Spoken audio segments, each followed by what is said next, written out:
Now, with all the Star Wars controversy, especially today with the sequel trilogies out, Somehow Palpatine returned.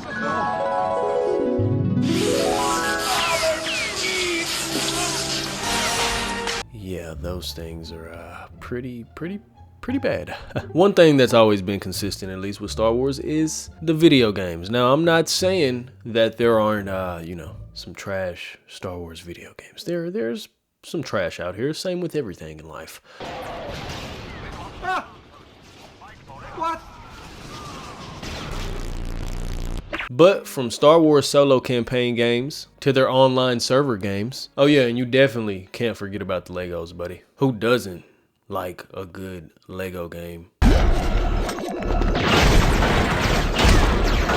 Always makes you reminisce back to the good old childhood. And in today's video, that's what we're going to be doing. We got the top 10 Star Wars games of all time. Yeah, I like the way that sounds. Might make that the title of the video, who knows. Now, before we get into this video, make sure you leave a like. And if you haven't subscribed already, bro, subscribe.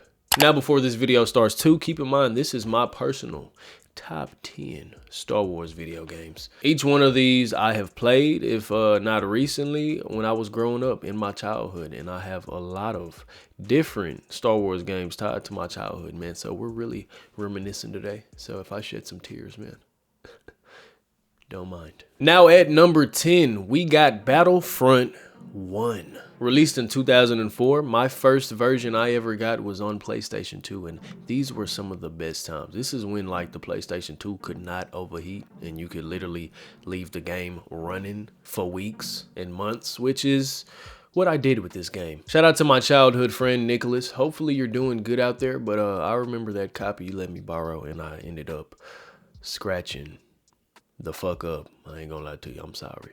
Now, the classic Star Wars Battlefront 1, that's probably what I should have said, because they did reboot and make another Battlefront 1, which was pretty cheeks, let's just say. Now, they did come back and redeem themselves with an updated version of Battlefront 2, and that's probably in our list a little later on. Oops, spoiler.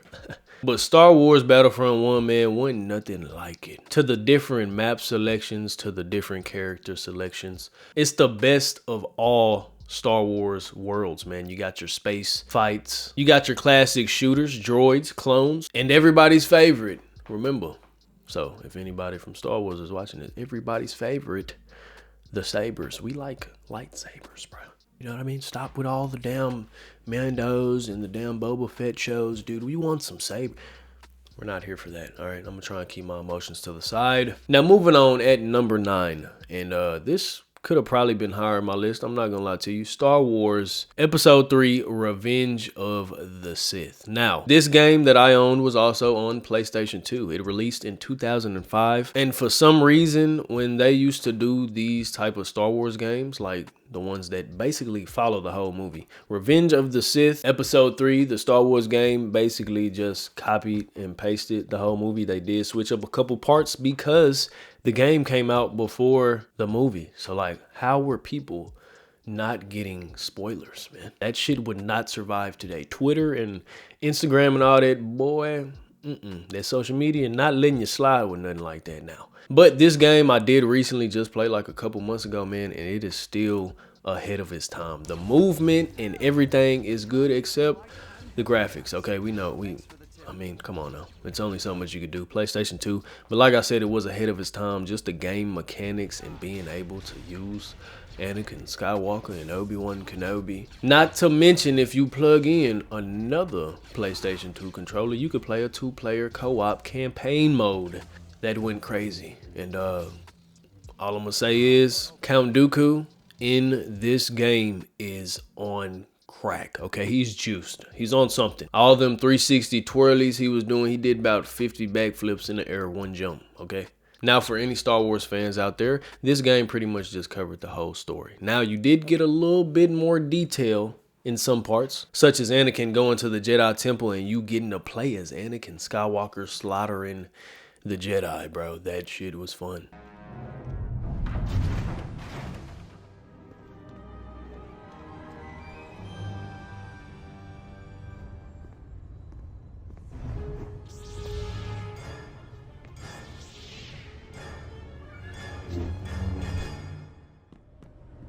clones are here. Your powers are no match for mine. Master Anakin, what are we going to do? The younglings getting slaughtered. Why that boy Annie have to go to the dark side, I don't know. But moving on, at number 8, we got Lego Star Wars, the video game. And this specific version that I'm talking about released on GameCube in 2005, Jim. When I tell you I have so many childhood memories instilled in this game right here, man, is honestly heart-touching. Finna get to crying. Now, this Lego Star Wars game holds a dear place in my heart because this was the first ever Lego Star Wars game I received. And fun little story time, you know, this is a little off subject, but my GameCube cord, dude, my cousin came through one day and he stole my power cord, and shit for me ain't been the same. I've been having trust issues ever since then. You know what I'm saying? Yeah. Now, like I was saying at the beginning, who doesn't like a good Lego game, man? Any type of Lego game, really, but especially Star Wars Legos, bro. They've become so iconic. The video games and especially the Legos in real life, man. I've seen a lot of Lego trends going on right now. And Legos in real life, buying boxes of them shits, you are a millionaire. I'm convinced, bro. I don't know why Legos cost so much. Now, in this Lego Star Wars game specifically, bro, you had so many different characters to unlock, and you could even create your very own character, man. A customizable Lego character. And this customizable character, bro, was honestly one of the first of its kind, man. It was so many different things you could add, bro. If you wanted blue hair, you can have blue hair. You want pink hair, red hair, white hair, one fish, two fish, blue fish. You can have it all. Now, the first thing that did pop in my head when I thought about this game was the little theme song, man, in the cafe, bro. We all know it, bro. Us Star Wars fans, we know it at least. Get with the game. As you unlock characters in the game, you would start to see them just walk around the bar, free roaming, and doing their own little thug thizzle. And it was pretty cool, man. Pretty cool. The good days, man. The early 2000s, bro. Gotta love it. When grocery prices were decent, gasoline prices was decent, and they were releasing hundreds and thousands of games every year. Now, we're lucky if we get about, 10 to 15, just saying. Now, coming in at number 7, Star Wars The Force Unleashed. Specifically number 1, because number 2 came in the storyline I didn't really like that. I did play both, but the original story of The Force Unleashed, man, everybody knows him, everybody loves him. Star Killer, who is no longer canon, and kind of makes sense, bro. He's just too juiced, man. Ain't nobody ever grabbed a ship, electrocuted it, grabbed a monster, while using his other hand to grab another ship, electrocute that one while pulling another ship. Yeah, man, he was a little too juiced. So for the people who don't know, Star Wars The Force Unleashed was about Starkiller, who became Darth Vader's apprentice. Darth Vader was pulling up on the Wookiees planet one day, and he was slaughtering they ass like it wasn't nothing. I ain't gonna lie.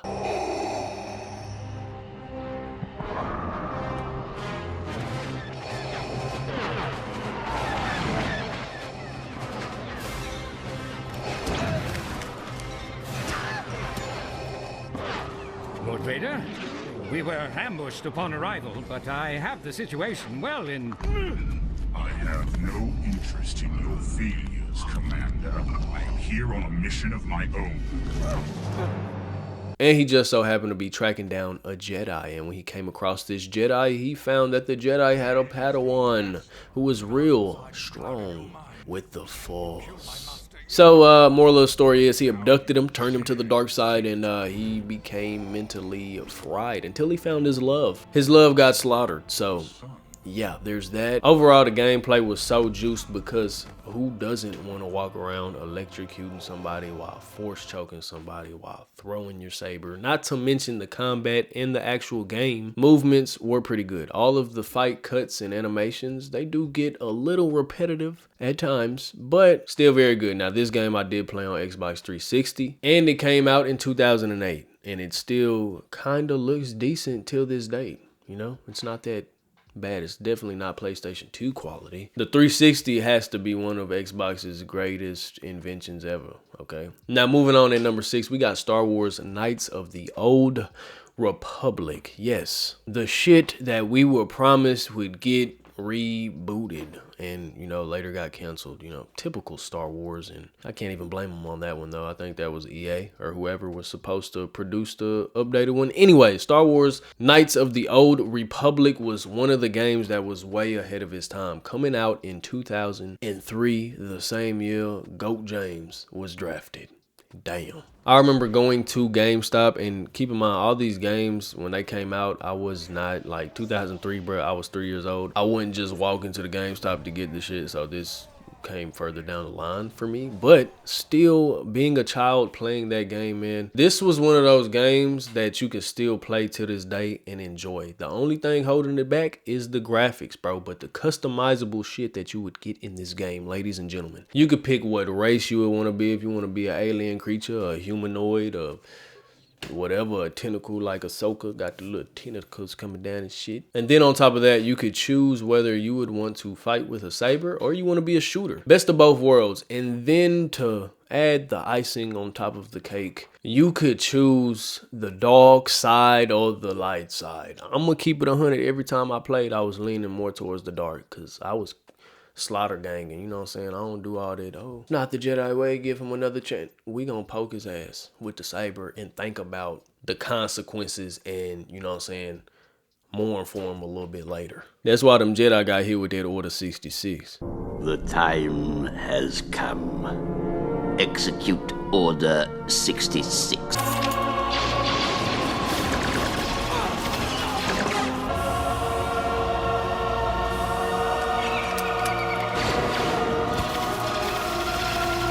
They don't want to kill nobody. That's on them. Now, the actual gameplay itself, it kind of reminds me of a PC game just because the layout of it, you know, it was good game mechanics for the time. But if you hop back on it now, you know, of course, nothing hits the same. So just leave it in here, buddy. Don't hop back on these and expose how trash they are, because we done been spoiled with the P5s and the new systems and, you know, 4K graphics. I'm just saying. Now, overall, I was looking forward to this game getting rebooted. This is where the legendary character Darth Raven came from. So hopefully we get to see a Darth Raven live or something. I don't know. We don't want to see any more Rey. I'm just saying. We gonna hold it in. I'm trying. Now, entering my top 5, kicking it off with number 5, we have Star Wars Legos The Complete Saga. Yes, another Lego Star Wars made it into my top 5, and I don't see what the problem would be. These are some of the greatest games that we got. It mixes shooters with sabers, with comedy, with seriousness, with action and objectives. Who doesn't like good old objectives? And especially those little blue coins that be dropping out, you know, the little money when you hit furniture or you hit somebody and they, oh, you know. Now, Star Wars Legos The Complete Saga is based on movies 1 through 6. So you get the best of both worlds, Anakin Skywalker and his son Luke Skywalker. Movies 1, 2, 3, 4, 5, 6. So whenever you start out on, you know, movie number 1, you will be seeing Jar Jar Binks.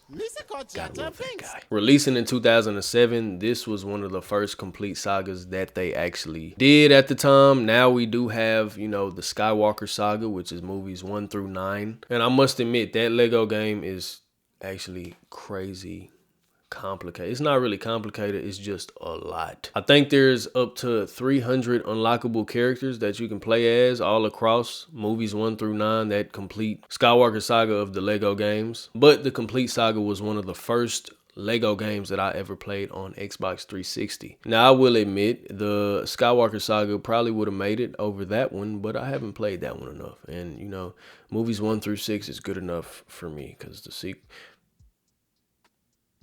Moving on. I just really hate the sequels, okay? I like the idea. I like some of the characters, but the execution was shit water. Anyways, at number 4, we got Battlefront 2, the classic one. Once again, not the rebooted one, not the remastered one. Now, this Battlefront 2 on PlayStation 2 came out in 2005, a year after the Battlefront 1, which we had at number 10 on our list. The reason Battlefront 2 made it so high, on my list over Battlefront 1 is because all of the characters that they added to the game, bro. They had at least 10 to 20 different saber people, which included like Yoda, Obi-Wan, Anakin, you had Darth Vader, you had Count Dooku, Palpatine, Darth Maul, Mace Windu. And once again, they kind of took this game a step ahead, adding in the space element. So like when you would hop on a spaceship and do space battles, the objective was to get on the other enemy's home base ship. So you would literally have to fly through space shooting at the enemy, you know what I'm saying, on these little bitty ships to get to the one big ship. Then once you get inside the one big ship, you would have to pull up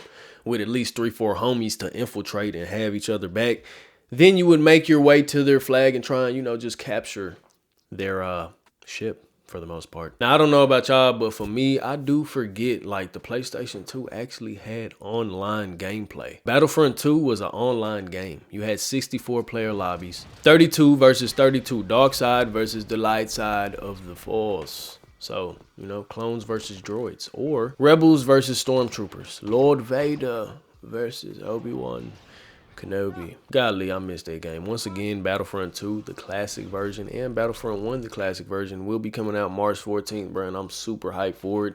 I think it's like $30 on the PS5 or something like that, and I will be downloading it. I don't give a damn. Now, entering my top 3. Once again, down below in the comments, leave your personal list and your personal favorite Star Wars games. At number 3, we got Jedi Fallen Order. Releasing in 2019, which is one of the more recent Star Wars games they made, featuring a new character, Cal Kestis. Now, Cal Kestis, he grew on me, I will admit. In Jedi Fallen Order, I didn't like him as much, but, you know, now me personally, the type of Star Wars fan I am, I don't really like too much new shit, okay? Just go with what we got already. We got a big universe. We got a lot of star players, star characters, homie. Can we get some more story on them? But Jedi Fallen Order is perfect for any of my story campaign mode game players out there. People who like solo games, who just want to sit here, relax, not talk to nobody, kind of, you know, get away and get a little mental break.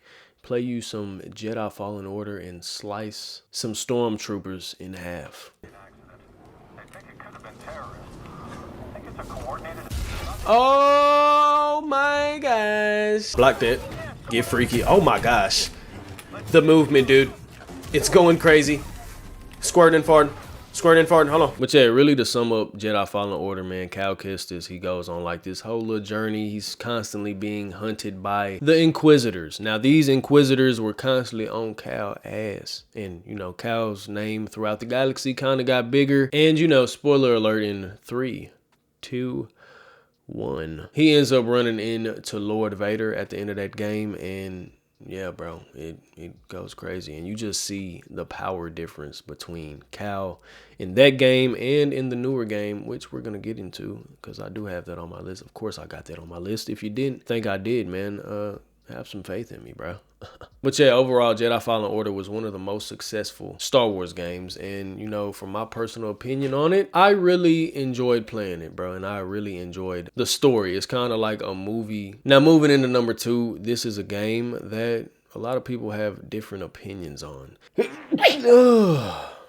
Bless me. We got Battlefront 2, the remastered one that came out on Xbox One and PlayStation 4. This game turned into some pressure. It didn't start off as pressure, okay? I will admit, when it dropped in 2017, they didn't have a whole bunch of characters that they now have on the game. Now, it's a major difference between this Battlefront 2 that's remastered and the classic Battlefront 2. You know, you can just look at the years they were released and tell off bat. One released in 2017.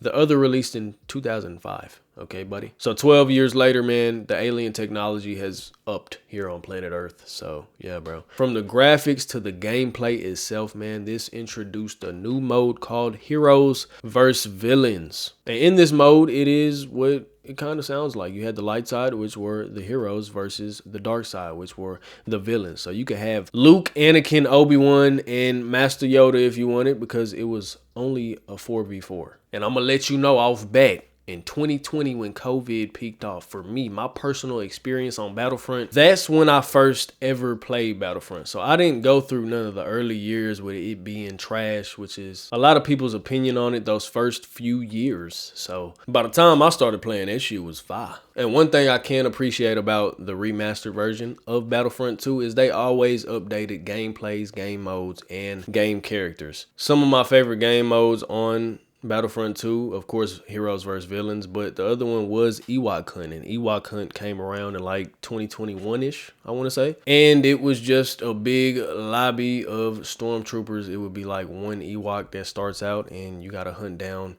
all these damn stormtroopers. The lobbies were up to, I think, 64 players. Once again, yeah, big lobbies, bro, big lobbies. Now, this remastered version came in a point in my life to where I was in that zone, like, bro, making little kids cry. Get off the game. They invited me to party. I done whooped them so bad in Heroes vs. Villains. They invite me and the homies to a party and you don't hear nothing but yelling, and then eventually somebody's gonna let the ER slip. All right, buddy. That's the type lobbies that Battlefront 2 had. A lot like Call of Duty and some of the early CODs. Even the early Halo days, bro. Wasn't nothing like getting called that hard ER.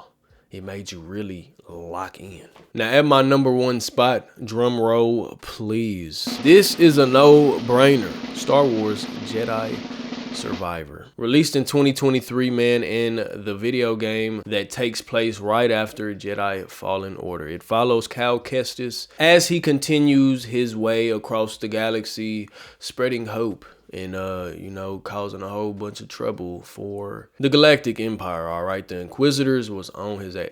Bro, Cal was causing too many issues. And this Jedi Survivor game is a total different Cal from the one in the Fallen Order game. So I can respect the character development, and I can really just respect the story as a whole, man. Star Wars, why can't y'all make some good video game stories but not no real movie?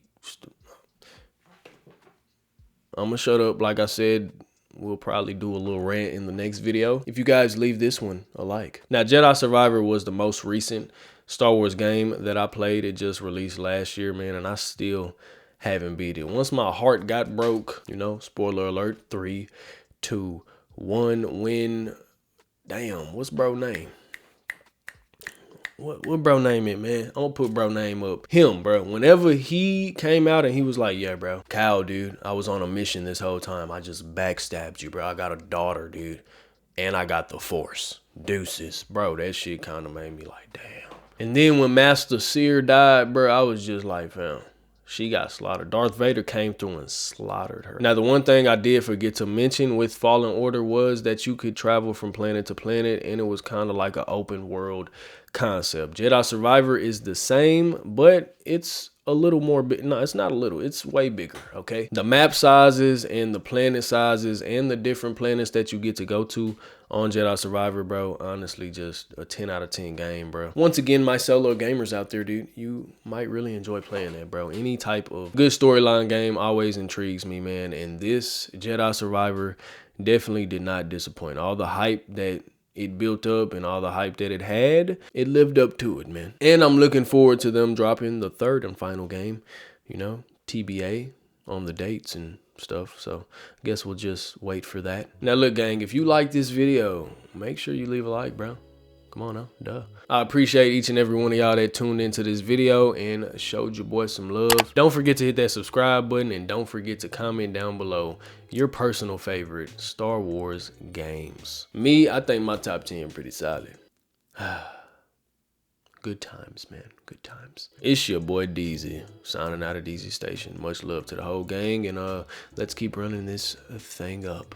Dun dun dun dun dun dun dun dun. Bro, one last thing. Star Wars has the best soundtrack and background music besides like Tarzan with Phil Collins, because he was cheating and shit. All right, let's keep it on it.